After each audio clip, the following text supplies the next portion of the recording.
Bienvenidos a un nuevo episodio del podcast Futuro del Trabajo, un podcast sobre las tendencias emergentes en el mundo del trabajo y la gestión de personas en las organizaciones, copresentado por Jordi Serrano. Buenos días, Jordi. Hola, buenos días.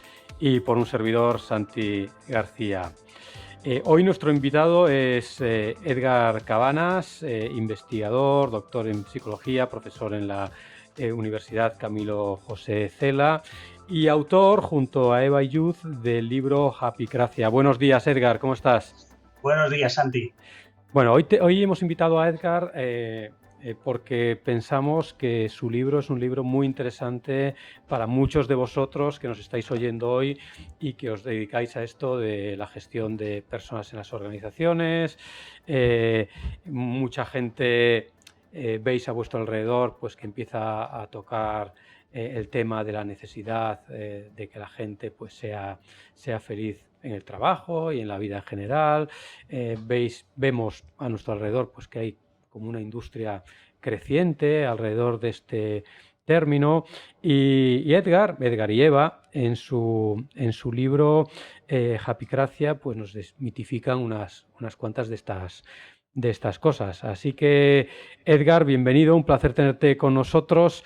A mí, de todas formas, antes de entrar en materia del libro, a mí sí que me gustaría que nos contaras un poco pues, tu trayectoria profesional. Nada, 2 pinceladas de cómo acabas dedicándote al tema que te dedicas hoy en día.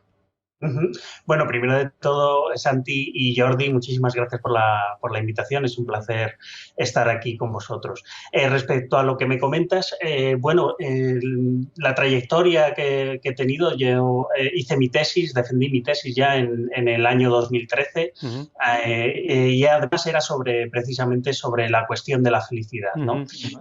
Sobre las consecuencias que tiene todo este discurso de la felicidad cuando se ha introducido, por ejemplo, en el ámbito de la política, en el ámbito de la educación, en el ámbito de las empresas y, sobre todo, un interés especial en cómo la felicidad se ha convertido hoy en día en un producto de consumo, en algo que podemos consumir, ¿no?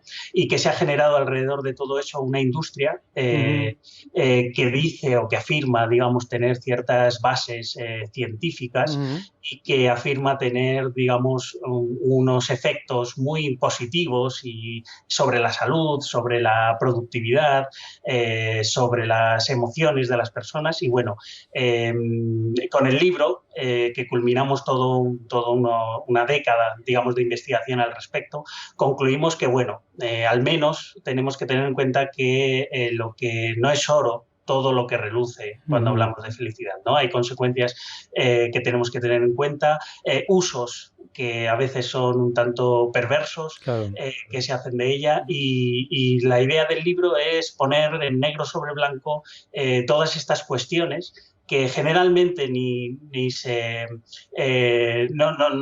digamos que no se ponen en evidencia, no se dicen y quizá quedan sepultadas por toda esta cantidad de literatura pro felicidad, muchas veces la cual es, digamos, muy sensacionalista, bastante poco seria y no todo lo precisa que debería ser en las conclusiones que saca, por ejemplo.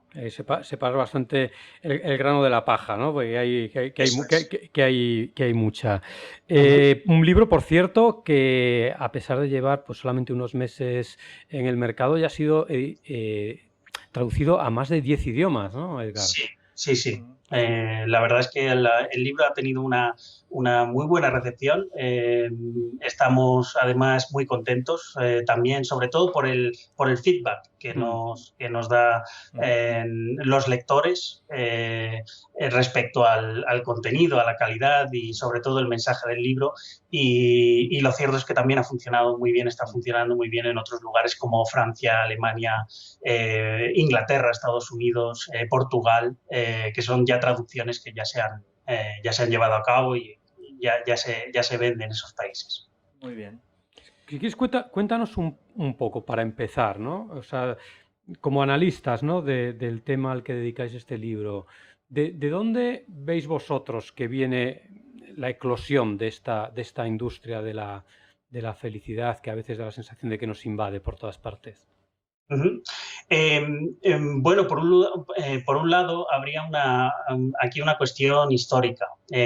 Histórica en el sentido de preguntarnos de dónde proceden, ¿no? Esta Claro, cuestión de la felicidad o Claro, estas ideas sobre la felicidad que hoy en día parecen haberse impuesto en la actualidad y parecen haberse globalizado. claro, porque Una idea de felicidad. estamos de acuerdo en qué es el concepto de felicidad, ¿no? Porque esto los filósofos llevan siglos hablando de esto, ¿no?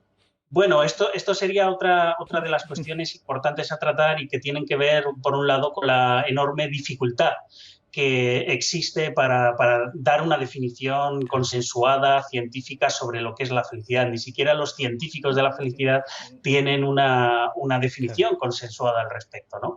Eh, por lo general, a veces lo que suelen afirmar es que la felicidad tiene que ver con sentirse bien. Mm, Claro, pero eso es una definición insuficiente y enormemente tautológica, ¿no?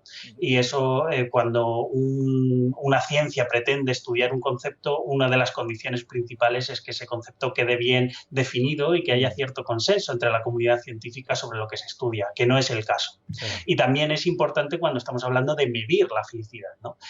Los científicos de la felicidad afirman que se puede medir esta felicidad con precisión, ¿no? Y que se puede comparar entre personas y entre países sin ningún problema. Bueno, esto no está ni mucho menos claro y ponemos en duda que esto sea así, primero porque para medir la felicidad tienes que saber lo que es y segundo porque los estudios que hay al respecto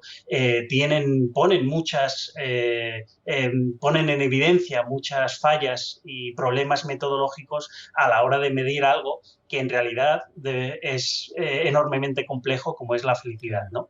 ¿no? Respecto a la cuestión que me Mm, comentabas de la historia y sí. de la procedencia, nosotros situamos que además toda esta idea de felicidad, que es enormemente individualista, Mm, está enormemente centrada en el individuo, que da muy poca relevancia, a veces nula, a veces negándolas, a veces minimizando la importancia de las circunstancias que tienen cuando mm, hablamos de bienestar o Mm. felicidad, ¿no? Generalmente tienden a tener por parte de esta ciencia una consideración mínima.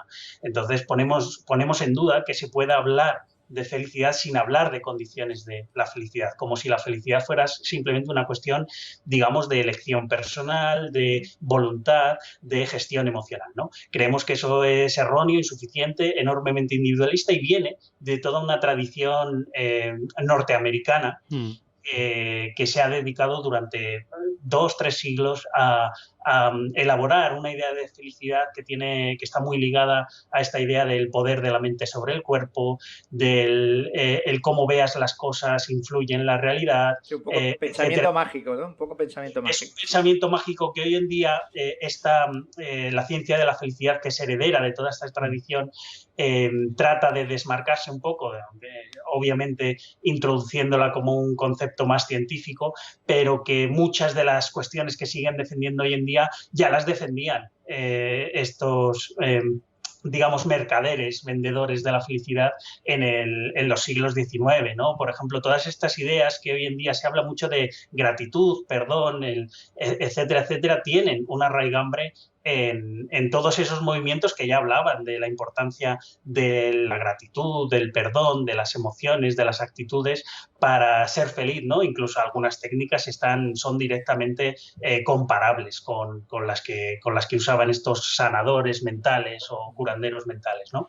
Y luego también ha habido una tradición históricamente de supuestos descubridores de la felicidad, ¿no? Llevamos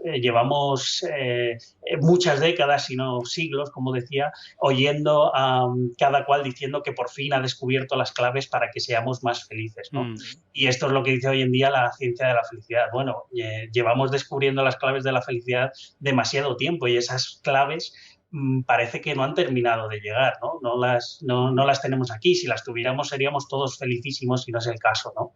Eh, Obviamente esos secretos, esas claves no se han dado con ellas. Lo que yo creo que más bien hemos dado o estos han dado con las claves para vendernos la felicidad. Eso, mm, con esas claves sí que parecen haber dado, ¿no? Y es que la felicidad se ha convertido en un producto de consumo enormemente lucrativo y rentable.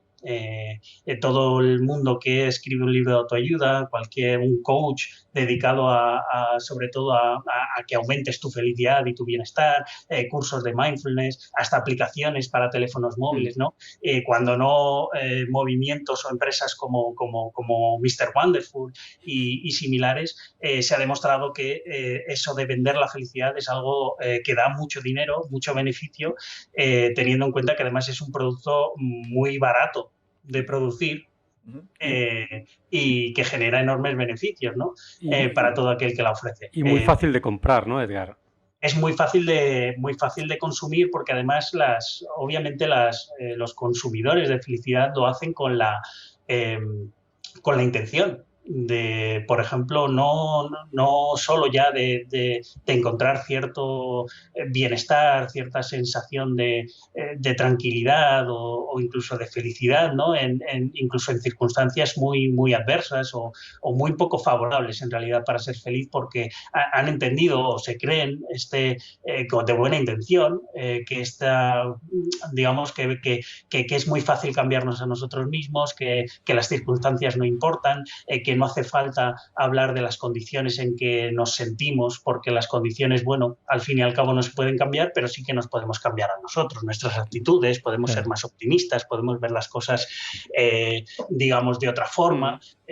Esto, como digo, no es tan sencillo, y transmitir el mensaje de que la felicidad es algo que se elige y que está al alcance de la mano de cualquiera, no solo es un mensaje simplista, muy reduccionista, sino que además puede generar mucha sensación de culpa, porque al fin y al cabo estos mensajes están transmitiendo la idea de que, puesto que la felicidad es una cuestión de elección personal, pues el sufrimiento también lo es, ¿no?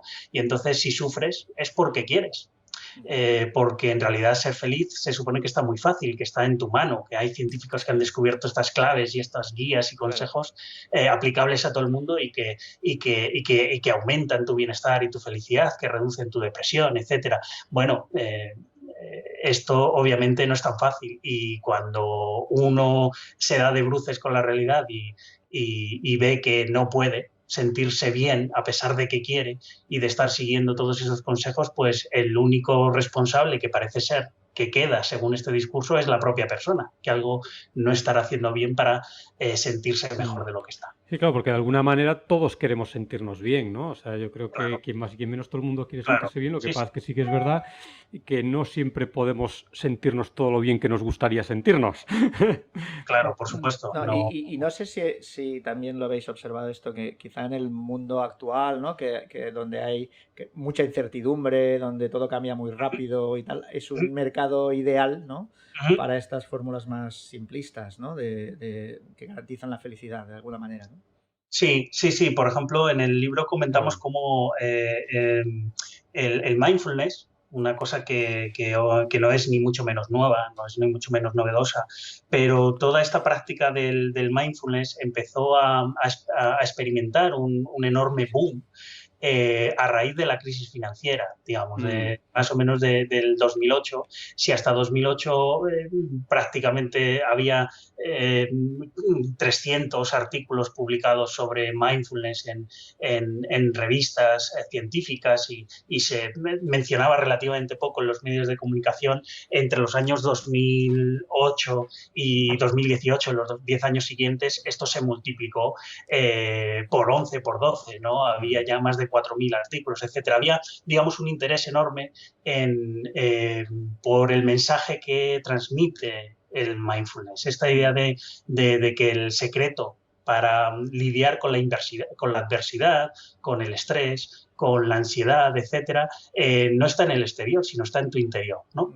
Obviamente en condiciones de oportunidades mínimas, cuando tenemos mucha sensación de impotencia, y sensación de impotencia real, porque las condiciones nos llevan a sentir esa impotencia de cómo cambiamos las cosas si no tenemos poder, si no tenemos voz, si no tenemos, etcétera. Bueno, pues estos discursos que lo que te dicen es repliégate hacia el interior, mira en tu interior y busca ahí las claves porque es donde deben estar, son muy atractivos porque ofrecen un mensaje de empoderamiento, ¿no? O sea, en principio se supone que empoderan.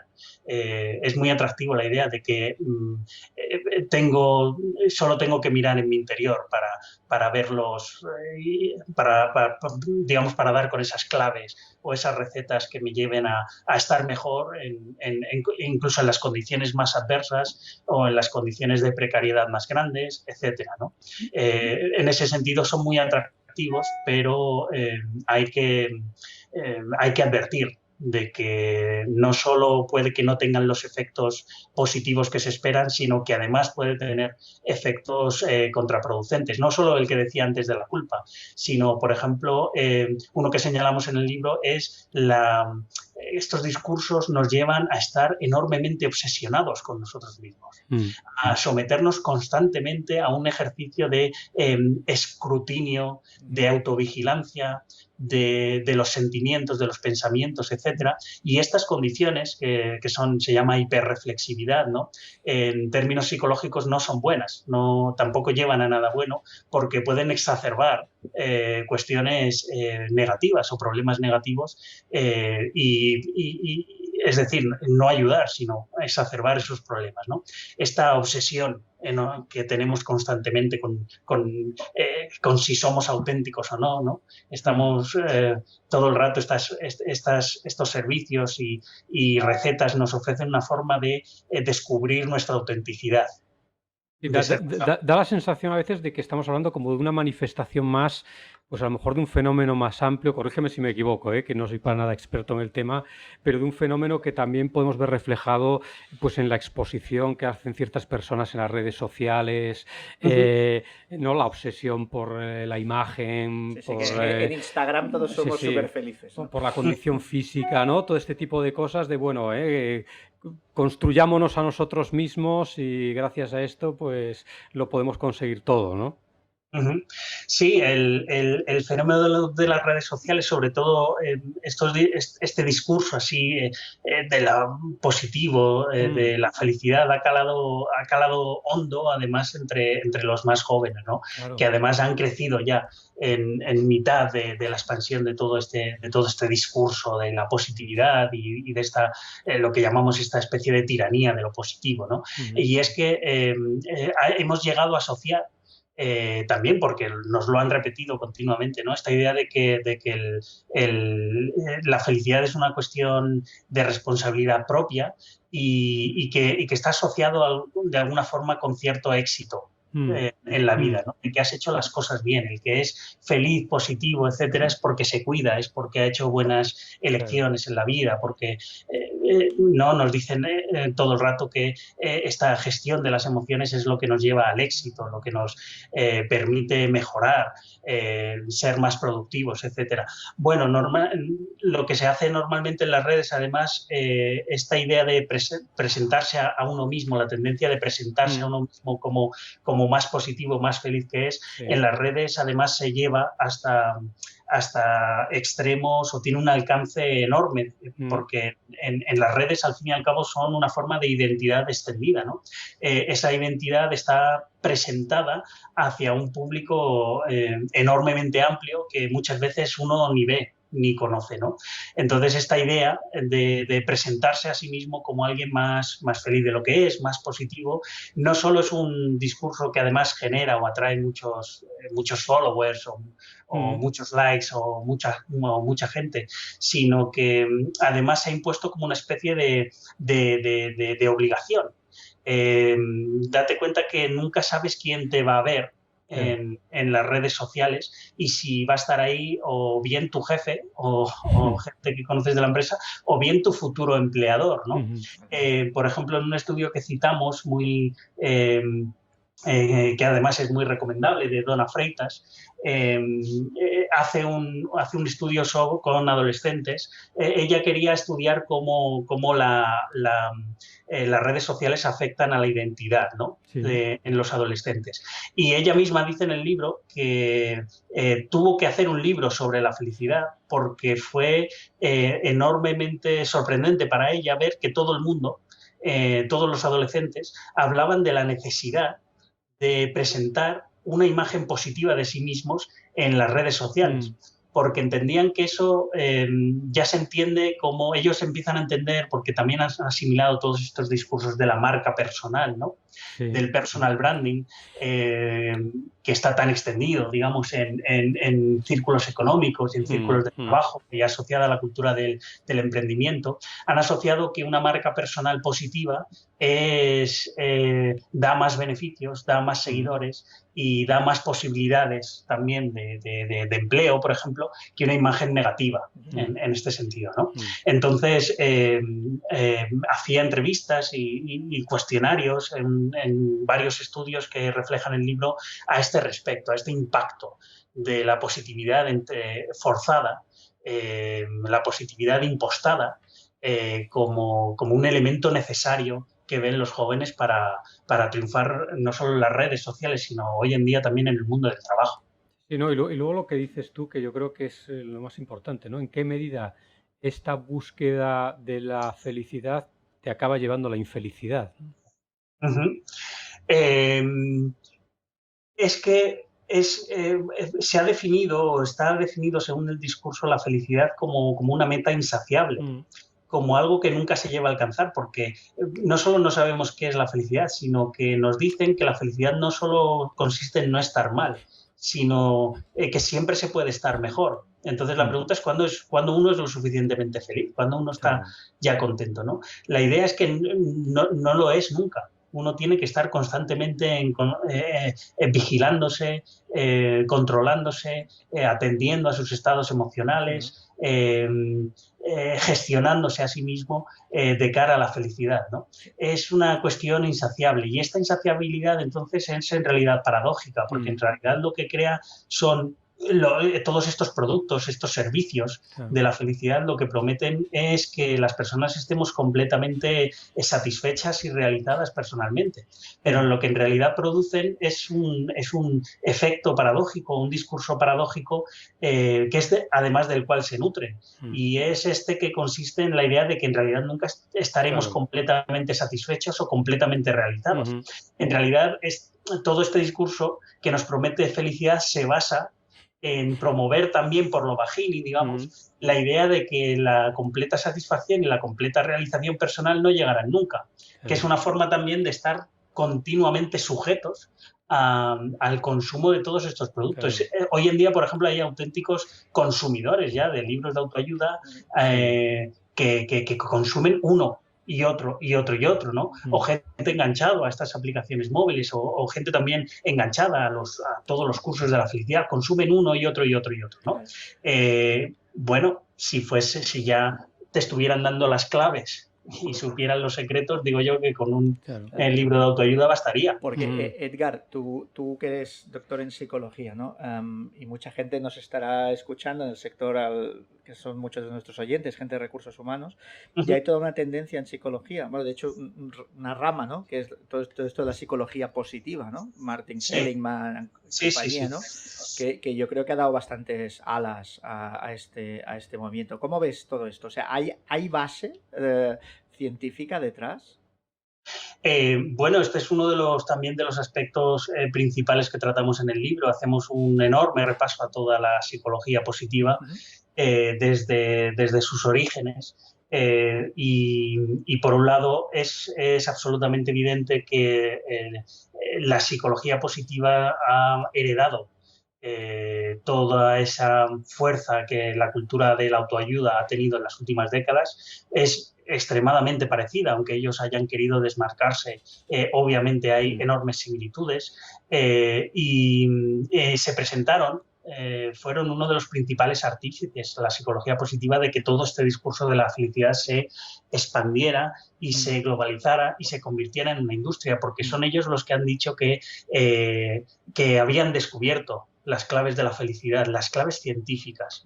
Y claro, una vez que tienes una ciencia que avala todo este discurso que ya venía con una enorme inercia, que tienes un producto hoy en día que ya es científico, pues eso de cara a la venta es enormemente rentable para la industria, porque la industria ahora mismo ya no te ofrece cualquier cosa o cualquier receta, ¿no?, para ser feliz, sino que te ofrece la receta científica. Claro. Y esto es una clave enorme, no solo para el mercado, sino también para que cierta idea de felicidad se considere como algo neutral, objetivo, y entonces se pueda, digamos, globalizar.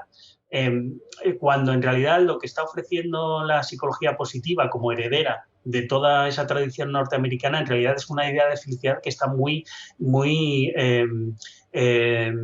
está muy enraizada en una forma de vida concreta, en una forma de entender la vida, en una concreta, en una ideología concreta.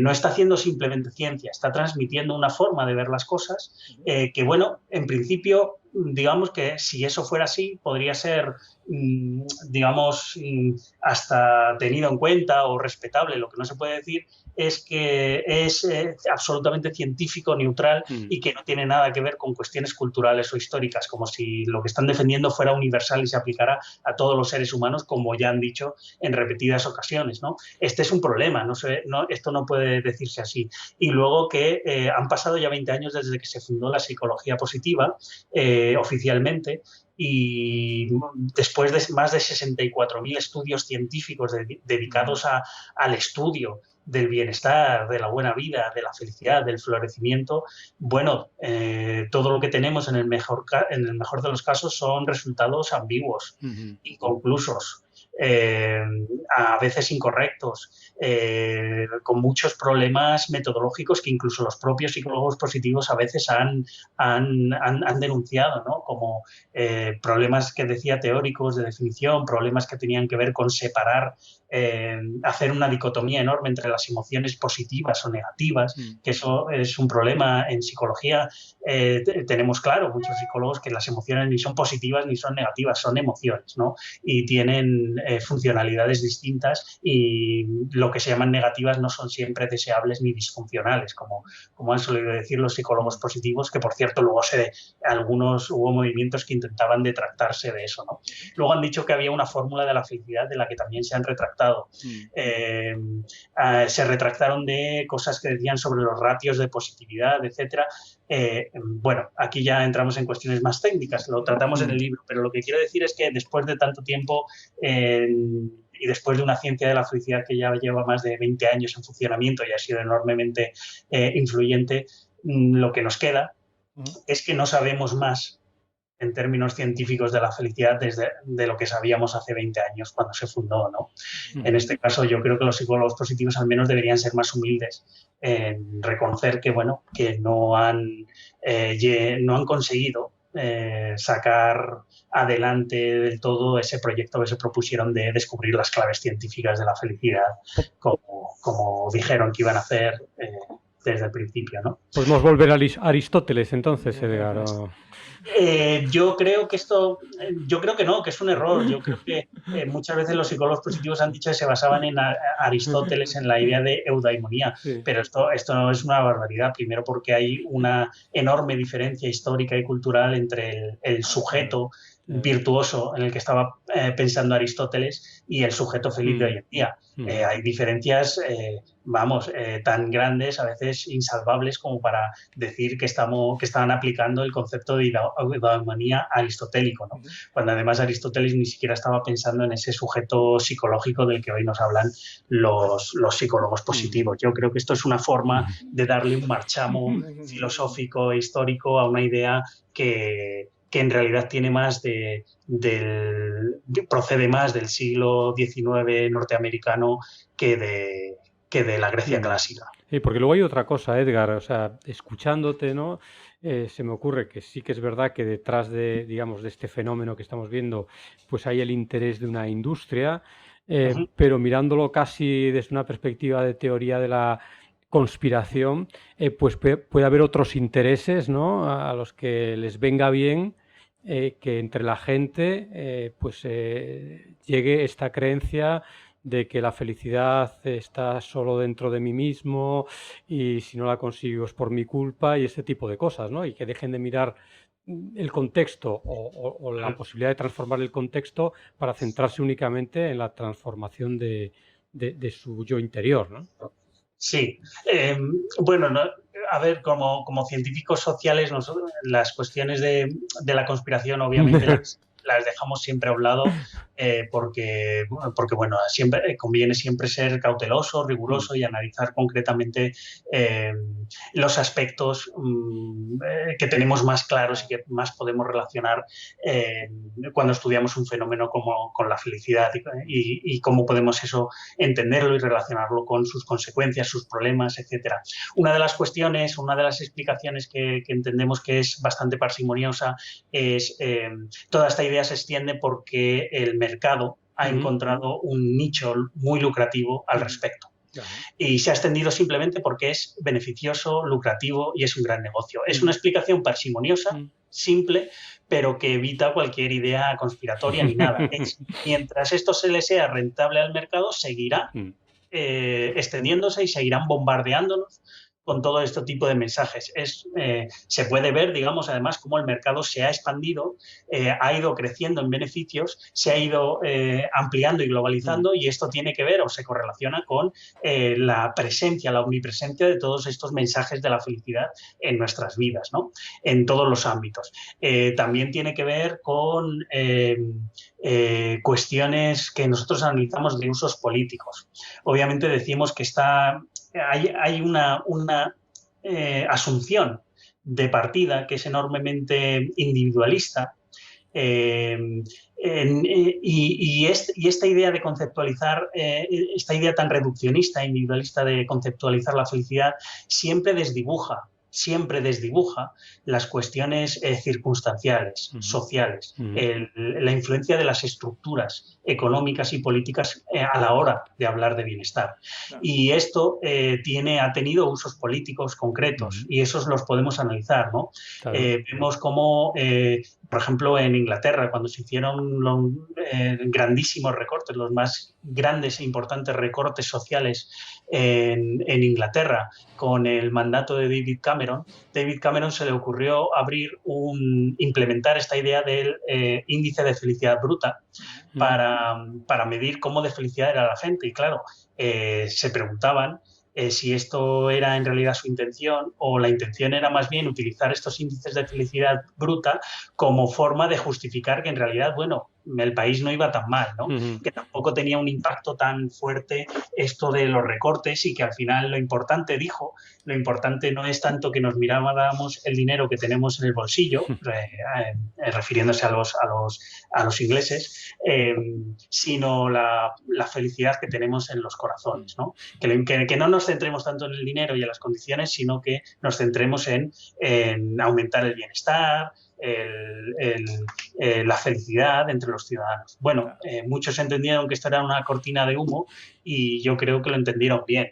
Y no solo es ese ejemplo, hay muchos, ¿no? Hasta en países hoy en día como la India o los Emiratos Árabes Unidos han abierto ministerios de la felicidad y porque además Dubái, por ejemplo, tenía la intención de convertirse en la ciudad más feliz del mundo, como decían, ¿no? Y habían abierto un ministerio de la felicidad para conseguir esto, cosa que es cuanto menos cínica, teniendo en cuenta que Dubái y en los Emiratos Árabes en general es uno de los países donde menos se respetan los recursos humanos, más desigualdad hay una enorme pobreza, índices de suicidio altísimos, bueno, por no mencionar la falta absoluta de protección a las mujeres, etcétera, etcétera, ¿no? Entonces se utilizan un poco como cortinas de humo diciendo que, bueno, el gobierno de Dubái decía que Dubái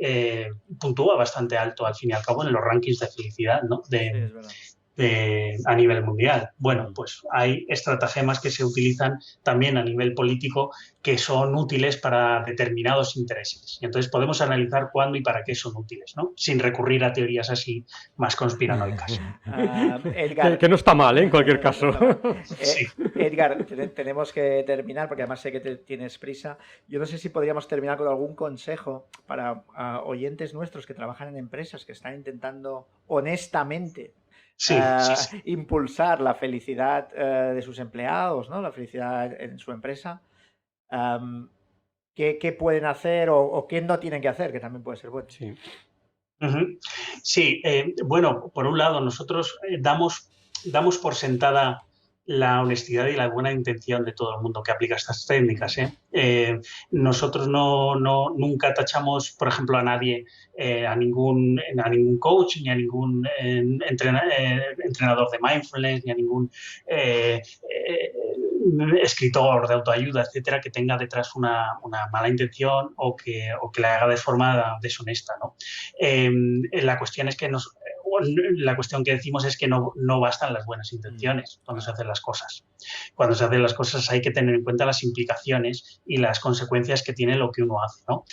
Yo estoy convencidísimo, porque además no solo he hecho trabajo de campo en empresas, sino que he trabajado personalmente en grandes empresas y estoy convencido de que muchas empresas y muchos profesionales de los recursos humanos honestamente quieren mejorar la calidad de vida de sus trabajadores, aumentar su bienestar dentro del trabajo, porque al fin y al cabo redunda también, ¿no? La idea de que esto redundaría es mejor para todos, es mejor para la empresa, mejor para el trabajador y redunda también en mayor productividad y eficacia, que es al fin y al cabo lo que las empresas siempre tienen en mente, ¿no? El eje de la productividad y de la eficiencia en términos gasto-beneficio.